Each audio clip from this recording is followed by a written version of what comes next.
We are talking about cinematic realism in the context of Bollywood, Hindi cinema, popularly known as Bollywood all over the world.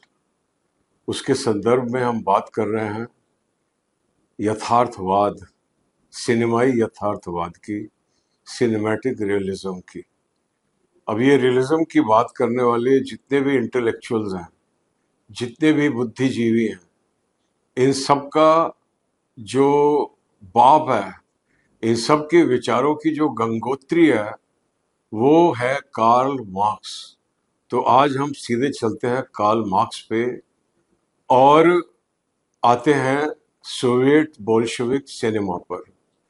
Karl Marx was a German philosopher, political thinker, economist, journalist, and above all, a revolutionary socialist. He propounded the theory of communism, which is articulated in his most famous works, The Communist Manifesto and Das Kapital, in which he employs the theory of historical materialism to analyze capitalism and to suggest means to expedite its inevitable end. Karl Marx के समय तक जो विज्ञान ने प्रगति की थी वो पूरी की पूरी एक मैकेनिस्टिक थी, और जो सबसे दो बड़ी इन्वेंशंस थी विज्ञान और टेक्नोलॉजी की उस टाइम पे, वो थी वॉच जो टाइम बताती थी एक्यूरेटली, और दूसरी थी स्टीम इंजन। ये दो जो कृतियां थी औद्योगिक क्रांति की, इन्हीं के इर्द गिर्द पूरा का पूरा विचार 19वीं शताब्दी का घूम रहा था। उनको लग रहा था कि जिस प्रकार से वैज्ञानिकों ने मटेरियल वर्ल्ड को समझ लिया है, उसी प्रकार उन्हीं नियमों को अप्लाई करके सामाजिक यथार्थ को भी समझा जा सकता है और उसमें परिवर्तन लाया जा सकता है। तो इस दिशा के अंदर कार्ल मार्क्स ने पहल की और उसने ये थ्योरी लिखी, theory of communism, which envisages an egalitarian society, एक ऐसा समाज जहां पर सब बराबर हैं। उसका नारा है to each according to his necessity and from each according to his capacity. हर व्यक्ति जो है वो समाज को जो वो करके दे सकता है वो करके देगा, और उसके उसके बदले में समाज उसकी जितनी भी ज़रूरतें हैं, रोटी कपड़ा मकान से लेकर जो भी उसकी ज़रूरतें हैं, उसको समाज गारंटी देता है कि वो उनको पूरा करेगा। ये एक स्वप्न है जो मानवता आदिकाल से देख रही थी, और इस स्वप्न से, इस थ्योरी से प्रेरित होकर पहली बार ऐसा प्रतीत हुआ कि इस स्वप्न को एक वैज्ञानिक विचारधारा के पंख लग गए हैं और अब ये यथार्थ में परिवर्तित होएगी। तो लेनिन, व्लादिमीर लेनिन नामक नेता ने इस थ्योरी का प्रयोग करते हुए रूस के अंदर एक क्रांति का आयोजन किया, जिसने 1917 में जार के रेजिम को ओवरथ्रो कर दिया और democracy people's dictatorship of the proletariat establish करी रशिया के अंदर। ये 1917 में घटित घटना विश्व इतिहास में एक बहुत ही प्रमुख ऐतिहासिक घटना के रूप में दर्ज हुई, और इसे the great communist revolution of Soviet Russia के नाम से इसको इसका स्वागत किया गया। जितने भी इंटेलेक्चुअल्स थे दुनिया में, उनको लगा कि मानवता ने एक नई करवट ली है। और हालांकि जो कार्ल मार्क्स की थ्योरी है कम्युनिज्म की, ये आम आदमी के कल्याण की, आम आदमी के भलाई की बातें करती है, पर सत्य यह है कि इस थ्योरी को समझना आम आदमी के बस की बात नहीं है। ये थ्योरी इतनी क्लिष्ट है, इतनी एब्स्ट्रूस है, इतनी डिफिकल्ट टू अंडरस्टैंड है, और ये पूरी की पूरी दुनिया को एज ए मटेरियल देखती है कि whatever is material only that exist. ये जो हमारा माइंड है, क्योंकि जो हमारा माइंड है वो भी मटेरियल नहीं है, इसके लिए ये जो कार्ल मार्क्स की जो थ्योरी ऑफ कम्युनिज्म है और हिस्टोरिकल मटेरियलिज्म है, ये माइंड को भी एक प्रोजेक्ट करती है कि एक ब्रेन जो मटेरियल है उसकी एक एक्टिविटी के रूप में इसको देखती है।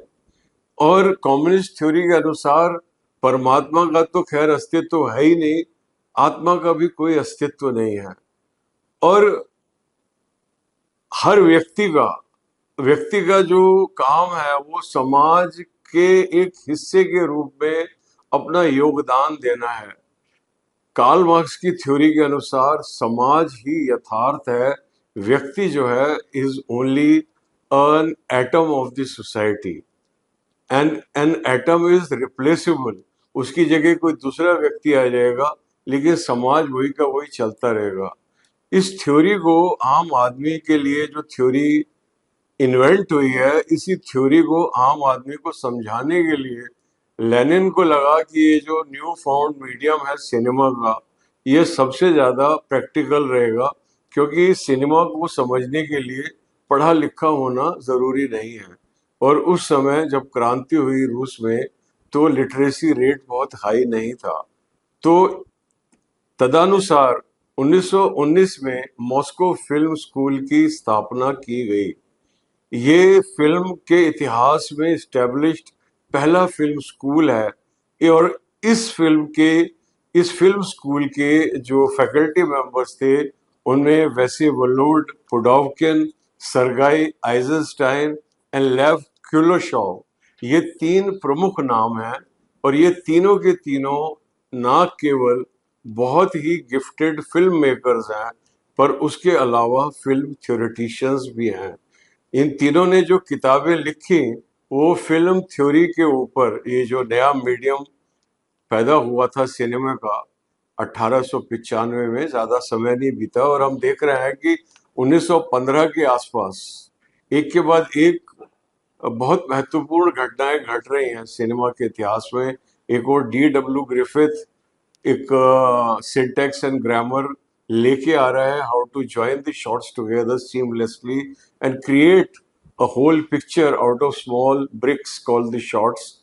और दूसरी तरफ जर्मन एक्सप्रेशनिस्टिक मूवमेंट नए प्रयोग कर रहा है, और वो रियलिटी की सीमाओं को लांग कर सुरलिज्म के अंदर, अति यथार्थवाद के अंदर जा रहा है। और तीसरी तरफ रूस के अंदर ये क्रांति घटित होती है 1917 में, और 1919 में ये film school, Moscow film school की स्थापना होती है।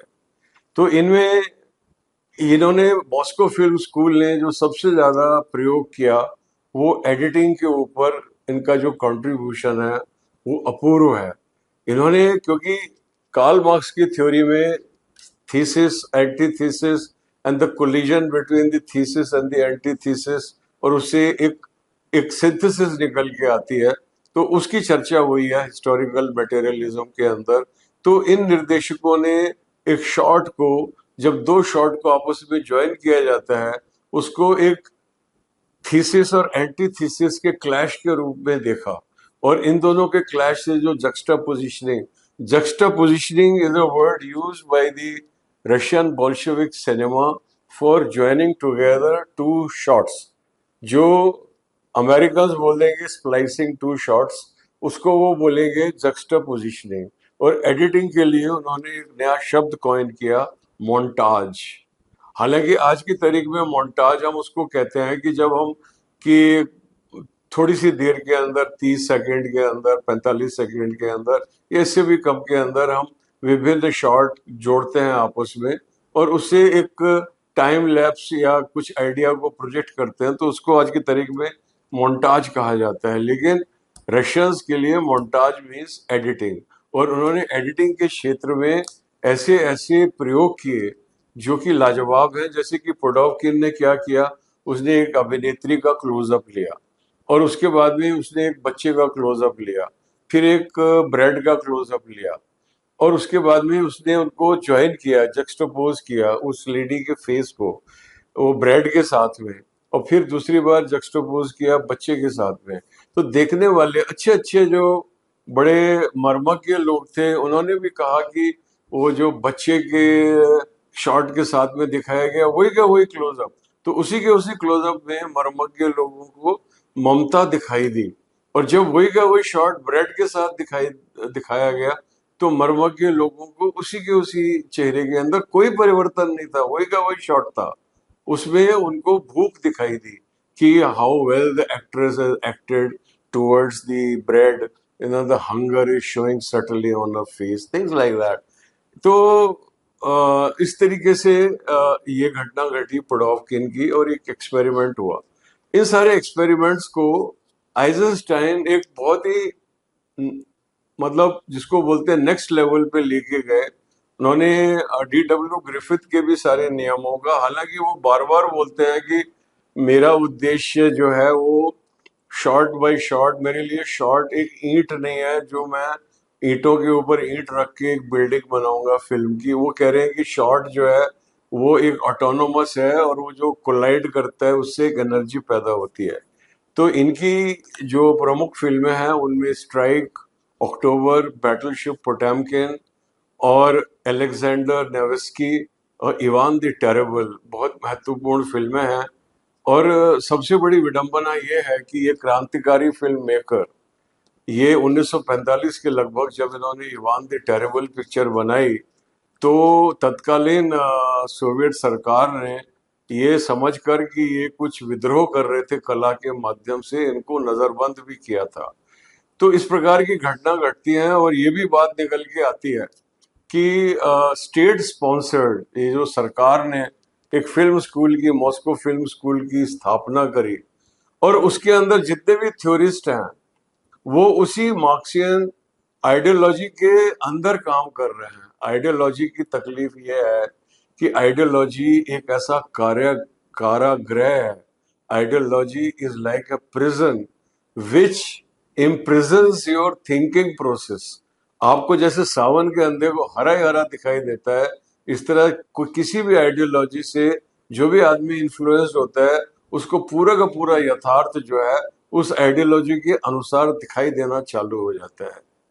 लेकिन इन सब विरोधाभासों को साइड में रखते हुए अगर हम बैटलशिप पोटेमकिन को देखें तो बैटलशिप पोटेमकिन के अंदर सरगाई आइजनस्टाइन ने as an editor, he is a great editor, great film maker. और जिस तरीके से समंदर है, मैं तुलना करूंगा समंदर से, एक काम समंदर होता है, एकदम शांत समंदर है, और एक समंदर होता है जिसके अंदर लहरें उठ रही होती हैं, तूफान आए हुए होते हैं। बिल्कुल। तो ये जो दो स्टेज है समंदर की, absolutely tranquil to absolutely restless, and rising falling, ebbs and falls, ये जो चल रहा है समंदर के अंदर, इसी तरह एडिटिंग के अंदर ये पैटर्न्स टेम्पो लेके आए सरगाई आइजनस्टाइन। और इनको आप तभी अप्रिशिएट कर सकते हो जब आप बैटलशिप पोटेमकिन को देखो। बैटलशिप पोटेमकिन कहानी कहती है एक जहाज के जहाजियों की, जो कि जार की सेना का जहाज है, नौसेना का जहाज है, जहाँ पे नौसैनिकों की बहुत दुर्गति है और वो वहाँ पे विद्रोह करते हैं। 1905 की कहानी है। रूस का जो रेवोल्यूशन है वो दो स्टेज में घटित हुआ। पहले 1905 में उतना कामयाब नहीं हुआ, लेकिन अपराइजिंग हुई, और फिर 1917 में पूरी तरीके से उन्होंने जार को ओवरथ्रो किया। तो ये 1905 वाले रिबेलियन की कहानी है। और एक ओडिशा करके शहर है, और वहां पर किस प्रकार वहां के लोग इस अपराइजिंग में उनका ज्वाइन करते हैं, और जार की सेनाएं आती हैं, और एक सीक्वेंस है ओडिशा स्टेप सीक्वेंस। और अगर आपने वो नहीं देखा तो आपने सिनेमा नहीं देखा, आपको देखना चाहिए। वो ओडिशा स्टेप्स की जो सीक्वेंस है, जो उस ऊपर से सेनाएं आती हैं जार की गोलियां फायर करते हुए, और पब्लिक का क्या हाल होता है, और टाइम को एक्सटेंड किया गया है by repeated. Eisenstein has invented a new concept, that he is expanding the time cinematically. एक शॉट है कि एक सेलर जो है, एक प्लेट के ऊपर, वो खाना उनको अच्छा नहीं मिल रहा होता, एक प्लेट पे लिखा हुआ है give us this day our daily bread. ये एक रिलीजियस क्रिश्चियन कॉन्सेप्ट है। तो वो प्लेट को उठा के ऐसे फोड़ता है, और ये फोड़ने का इतना एक्शन है, इसमें जितना टाइम लगेगा इससे 4 गुना टाइम लगता है प्लेट के फूटने में। मतलब उसने इतने सारे एंगल से वो शॉट लिया है और एक्शन को रिपीट किया है, उसका एक इम्पैक्ट है दर्शक के ऊपर। तो ये एडिटिंग के माध्यम से किस तरीके से दर्शकों के भावों को मैनिपुलेट किया जा सकता है, और बैटलशिप पोटेमकिन के अंदर जो भी एडिटिंग पैटर्न्स आए हैं, और आज भी आप उस फिल्म को देखो तो आप हैरान हो जाओगे कि यार how this film was shot. 100 साल पूरे हो गए और आज तक this film is considered to be the 10 best films of the world, आज भी 2025 में भी। तो हम बात कर रहे थे बॉलीवुड के संदर्भ में यथार्थ की, तो यथार्थ तो बैटलशिप पोटेमकिन भी नहीं है, जो टाइम को एक्सपेंड कर रहा है, जो फ्रेमिंग्स को लेके आ रहा है। और एक और इन्होंने बोझ अपने कंधों पे ले लिया मार्क्सवादी आइडियोलॉजी के माध्यम से, कि मार्क्सवादी आइडियोलॉजी के अनुसार व्यक्ति की कोई कीमत नहीं है, समाज की कीमत है। उनका नारा है workers of the world unite, workers and pageants of the world unite. तो उनका जो जो आप बैटलशिप पोटेमकिन के अंदर देखोगे, तो जो हीरो है वो पूरा का पूरा मैस है, पूरी की पूरी, उसके अंदर कोई इंडिविजुअल नहीं है। और इस प्रकार के सिनेमा को बहुत देर तक चलाए रखना नामुमकिन था, क्योंकि कहानियों में हम दर्शक के रूप में किसी एक व्यक्ति को देखना चाहते हैं, हीरो के रूप में। हम कितनी फिल्मों में देखेंगे कलेक्टिव स्ट्रगल इस प्रकार की। तो हालांकि 1919 में मॉस्को फिल्म स्कूल स्थापित हुआ, लेकिन आज 2025 में हमारे सामने पिछले 40-50 साल में ऐसा कोई सिनेमा नहीं है जो उस स्कूल की प्रोडक्ट हो, जिसके माध्यम से उसने सिनेमा के माध्यम को प्रभावित किया हो। तो यथार्थवाद की, तो यहीं पर जहां से यथार्थवाद, कार्ल मार्क्स सामाजिक यथार्थवाद की बात करते हैं, उनकी विचारधारा से जो सिनेमा उत्पन्न हुआ उसके अंदर भी यथार्थवाद नहीं है, तो यथार्थवाद कहाँ होगा।